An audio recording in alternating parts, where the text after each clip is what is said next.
अस्सलाम वालेकुम प्यारे नाज़रीन, आज मैं बयान करूंगी कि दुआ की हकीकत क्या है। दुआ हमारे लिए क्या है। दुआ से हम सबको क्या कुछ नहीं मिल सकता। दुआ से हमें सब कुछ मिल सकता है दोस्तों। लेकिन मैंने देखा है कि बहुत सारे ऐसे लोग होते हैं जिनकी दुआएं जल्दी से कबूल नहीं होती हैं, तो वो खुदा की बारगाह में कुफरी अल्फाज बोलने लगते हैं, गलत शब्द बोलने लगते हैं कि हमारी दुआएं कबूल नहीं हुई है। खुदा के उसमें कुफरी अल्फाज बोलने लगते हैं। तो मैं उन सब को यही कहूँगी कि दुआ एक ऐसा ज़रिया होता है कि जो अल्लाह पाक हम सबको अता करते हैं। हम सब के लिए दुआ एक ऐसा ज़रिया बनाए हैं जिनसे हम सब अपनी ख्वाहिशें, अपनी मुरादें, अपनी जो भी हम सब के दिलों में है, हम सब अल्लाह की बारगाह में उसे रख सकते हैं। दुआ के ज़रिए हम सब उसे मांग सकते हैं। देखिए दोस्तों, बहुत सारे लोग होते हैं जो नसीब के ऊपर रहते हैं कि अल्लाह ने हमारे नसीब में जो लिखा है वो होगा।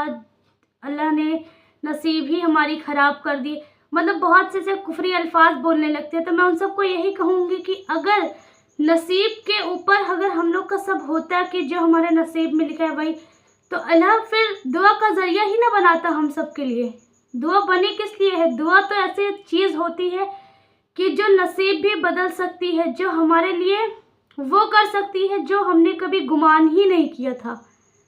दुआ से हम सबको हर कुछ हासिल हो सकता है। दुआ की इतनी ज़्यादा फजीलत और इतनी अहमियत बयान की गई है हदीसों में, आप खुद देख सकते हैं। जो बीबी जुलेखा को हज़रत यूसुफ अलैहिस्सलाम से 40 साल के बाद मिलवा देती है, उनकी दुआएं कबूल हो जाती है। जो यूनुस अलैहिस्सलाम को मछली के पेट से बाहर निकाल सकती है, जो कितने सारे पैगंबरों की दुआएं कबूल हुई हैं। हाँ, लेकिन बहुत देर से कबूल हुई हैं। उन्होंने सब्र रखा, उन्होंने अल्लाह पर मजबूत यकीन रखा कि हमारी दुआएं कबूल होंगी। देखिए, हम बहुत जल्दी हताश हो जाते हैं, हम हार मान के बैठ जाते हैं, हम अल्लाह से दुआ करते करते थक जाते हैं। देखिए दोस्तों, अल्लाह हम सब के मतलब कि अल्लाह पाक हम सब को जानते हैं। हमारे आगे क्या होगा, पीछे क्या होने वाला है, चल क्या रहा है हमारे साथ। अल्लाह पाक को हमारे पास्ट और प्रेजेंट और फ्यूचर तीनों का पता होता है। तो वो हमारे लिए वही करते हैं जो हमारे हक में बेहतर नहीं बेहतरीन होता है। हम सब चाहते तो हैं अपनी दुआ से ये मिल जाए, ये मिल जाए, लेकिन नहीं, अल्लाह वो चाहता है जो हमारे हक में बेहतर होता है। अब आप सब सोच रहे होंगे कि अल्लाह जब हमारे हक में बेहतर चाहता है तो जल्दी से क्यों नहीं। देखिए, हर एक चीज़ का समय होता है। जब अल्लाह पाक हमारे लिए सही समय आता है, सही वक्त आता है, तो अल्लाह हमें चीज़ें वो अता करता है। जब हम थक जाते हैं, हमारे सब्र को आजमाता है, किस बंदे में कितना सब्र है। देखिए, सब्र आधा ईमान है। अगर हम सब्र करते हैं तो अल्लाह पाक हमारी दुआओं को जब कबूल करते हैं तो वो इतने बेहतरीन तरीके से हमें नवाजते हैं जिनका हमें गुमान भी नहीं होता। हम सोच भी नहीं सकते कि अल्लाह पाक हमें इतना बेहतरीन दे देंगे, इतना बेहतरीन देने वाले हैं।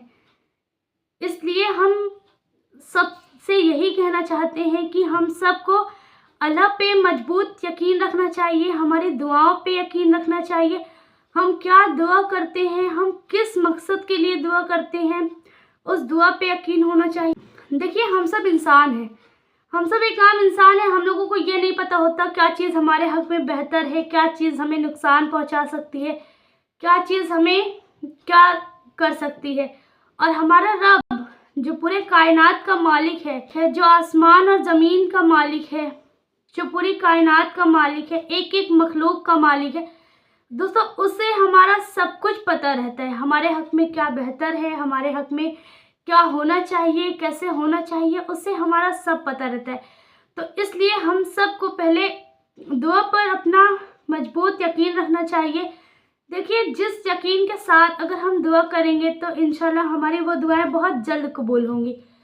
तो इसलिए दुआ ऐसी चीज़ होती है जो हमें देर से तो मिलती है, लेकिन बहुत बेहतरीन मिलती है। इसलिए हमें अपना यकीन होना चाहिए। देखिए, बहुत सारे लोगों को मैंने देखा है औलाद की ख्वाहिश करते हैं, औलाद के लिए दुआ मांगते हैं। कि अल्लाह हमें एक औलाद दे दे। देखिए दोस्तों, बहुत सारे लोगों को अल्लाह पाक औलाद नहीं देते हैं। क्या पता वो औलाद, आने वाली औलाद, जिनकी औलाद हो रही हो, वो इन फ्यूचर उनसे कोई बड़ा मुसीबत आने वाली हो, या उनसे कोई हमें ऐसी अजियत पहुंचने वाली हो जिनसे हमारा दिल टूट जाए, या फिर हमें परेशानियों में घिरा सकती है। शायद इस वजह से अल्लाह पाक ने उन्हें औलाद नहीं दिया। देखिए दोस्तों, इसके बहुत सारे वजह हो सकते हैं, लेकिन वो हम नहीं जान सकते ना, वो तो मेरा खुदा जानता है। बहुत सारे लोग कहेंगे कि मुझे औलाद नहीं हुई, मेरी दुआएं नहीं कबूल हो रही, मेरे साथ ये हो रहा, वो हो रहा। देखिए, अल्लाह हमसे बेहतर जानने वाला है। हम बस, हमारा क्या हक है कि हम दुआ करते रहें और सब्र रखें। देखिए, सब्र अगर है हमारे अंदर तो हमें हर चीज़ हम पार कर सकते हैं, हर मुसीबत से हम लड़ सकते हैं, हम हर चीज़ का इंतज़ार कर सकते हैं अगर हमारे अंदर सब्र है। बस हमें दुआ करना चाहिए, हमें दुआ करते रहना चाहिए, और वो देने वाला है।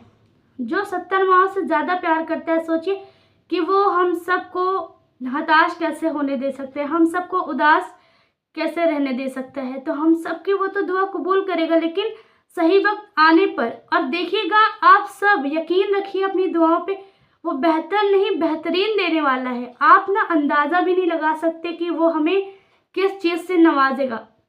बहुत सारे लोगों को मैंने देखा है कि वो अपनी मोहब्बत के लिए दुआ करते हैं कि अल्लाह हमें मेरी मोहब्बत मिल जाए, पाकीज़गी मिल जाए, पाकीज़गी निकाह हो जाए, पाकीज़ा मोहब्बत हो जाए। देखिए, जो लोग को अल्लाह पाक तुमसे दूर करते हैं या फिर जो तुम्हारे करीब आता है, वो अल्लाह की मर्जी होती है कि जिनको आपसे दूर कर दिया, शायद वो आपके हक में बेहतर नहीं था, वो आगे चल के आपको नुकसान पहुंचाने वाला था, इसलिए अल्लाह ने उसे दूर कर दिया है। लेकिन आप दुआ भी तो मांग सकते हैं ना। आप ऐसे दुआ मांगिए कि जैसे जो चीज़ आपको बहुत अजीज है, अल्लाह ने उसे दूर कर दिया, हाँ दूर कर दिया, लेकिन आप दुआ मांगिए। दुआ में ये तो कह सकते हैं, बेशक हमारा अल्लाह हर चीज़ पर कादिर है, वो हर चीज़ बदल सकता है। कोई चीज़ आपके लिए बहुत अजीज है तो दुआ में मांगिए कि अल्लाह मुझे यही चीज़ नवाज, अगर वो मेरे हक में बेहतर नहीं है तो बेहतर करके नवाज। हमें दुआ मांगने का अपना तरीका बदलना चाहिए और हमें सब्र रखना चाहिए।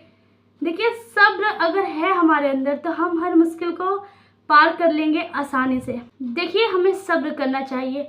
अगर हमारे अंदर सब्र है तो हम दुनिया की कोई भी चीज़ से हम लड़ सकते हैं। आपने सुना होगा कि इन्नल्लाह मअस साबिरीन, अल्लाह सब्र करने वालों के साथ है।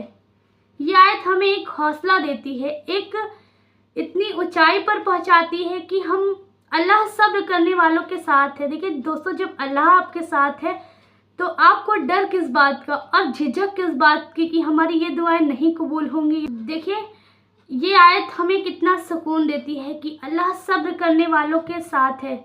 जब अल्लाह सब्र करने वालों के साथ है तो हम सबको फिर बेचैनी किस बात की, हम सबको उलझन किस बात की, डर किस बात की, घबराहट किस बात की। जब अल्लाह हम सब के साथ है तो बस, हाँ, आप अपनी दुआ पर यकीन रखिए। जल्दी नहीं जो चीज़ कबूल होती है, ये जान लीजिए कि उसके लिए हमें कुछ बेहतरीन मिलने वाला है, कुछ अल्लाह पाक हमारे लिए कुछ अच्छा करने वाले हैं। हमारा बस टेस्ट हो रहा है, इम्तिहान लिया जा रहा है कि हम अपने इस इम्तिहान में पास हो जाएंगे, हमारा सब्र टूटेगा नहीं, अल्लाह से यकीन तो नहीं उठेगा ना। अगर हमारी दुआएं देर में कबूल होंगी तो बहुत लोगों का यकीन उठ जाता है, कुफ्री अल्फाज बोलने लगते हैं। तो नहीं, अल्लाह हम सब का इम्तिहान लेता है। हमें अपने ईमान को मजबूत रखना चाहिए और हमारी दुआओं पर यकीन करना चाहिए। इंशाअल्लाह वो रब एक न एक दिन कुन ज़रूर फरमाएगा। जो कुन फ़याकुन का मालिक है, हमारे दुआओं पे वो कुन ज़रूर फरमाएंगे और हमें बेहतर से बेहतरीन अदा करेंगे। जितना हम सब्र करेंगे उतना ही हमारी दुआओं में असर होगा। जितना हम अल्लाह के ऊपर यकीन करेंगे उतना ही हमारी दुआओं में असर होता है और उतनी ही जल्दी हमारी दुआएं कबूल होती है। देखिए दोस्तों, मैं अपनी बात कर रही हूँ कि हमारा खुद बहुत सारी दुआएं ऐसी हैं जो हमें कबूल होती हुई नज़र आई हैं। हमने सब्र किया, बहुत दिन में कबूल होती हैं, मैं मानती हूँ, लेकिन आप सब्र रखें, अल्लाह पे मजबूत यकीन रखें, आप भरोसा ना हटाएं, कुफ्री अल्फाज ना बोलें, एकदम यकीन रखें, इतना मजबूत यकीन रखें कि जब हमारी दुआएं कबूल होना तो हमें शर्मिंदगी ना महसूस हो खुदा की बारगाह में कि हमने ऐसे ऐसे अल्फाज बोल दिए हैं, ऐसे ऐसे कुफरी लफ्ज़ बोल दिए। देखिए हम कुछ भी बोल दें, वो तो 70 माओ से ज़्यादा प्यार करने वाला है। अगर हम एक बार रोएं, गिड़गिड़ाएं, अपनी गलती की माफ़ी मांगे तो अल्लाह तो हमें माफ़ कर देगा, लेकिन हम खुद की नज़रों में गिर जाएंगे। तो इसलिए हमें सब्र रखना चाहिए, अपने ईमान की मजबूती पकड़नी चाहिए और हम सबको ऐसे कुफरी अल्फाज नहीं बोलने चाहिए कि दुआएं नहीं कबूल हुई हैं तो हमें ऐसे है वैसे है। देखिए बहुत सारे नबियों की दुआ कबूल हुई हैं, बहुत सारी हदीसों में ऐसे आता है कि किसकी किसकी दुआ, बीबी जुलेखा की दुआ तो 40 साल के बाद कबूल हुई थी। कितने सारे पैगंबरों की दुआ, बीवियों की दुआ, जब इतने दिन तक उनका इम्तिहान लिया गया तो सोचिए हम क्या हैं, हम तो एक आम इंसान हैं। तो हमारी दुआएं तो फिर भी बहुत जल्द कबूल हो जाती हैं।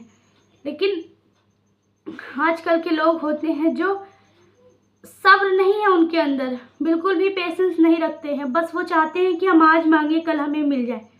ऐसा नहीं है दोस्तों, खुदा की बारगाह में अलग ही है, वो हमें देर से तो देता है लेकिन बेहतरीन देता है।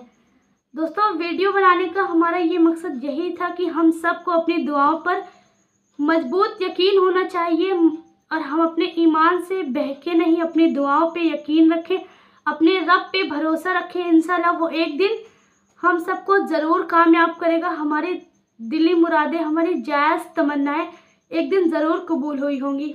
और मैं अल्लाह पाक से दुआ करती हूँ कि अल्लाह पाक हम सब की जायज़ तमन्नाओं को अपनी बारगाह में जल्द से जल्द कबूल फरमाए। आमीन अल्लाहुम्मा आमीन।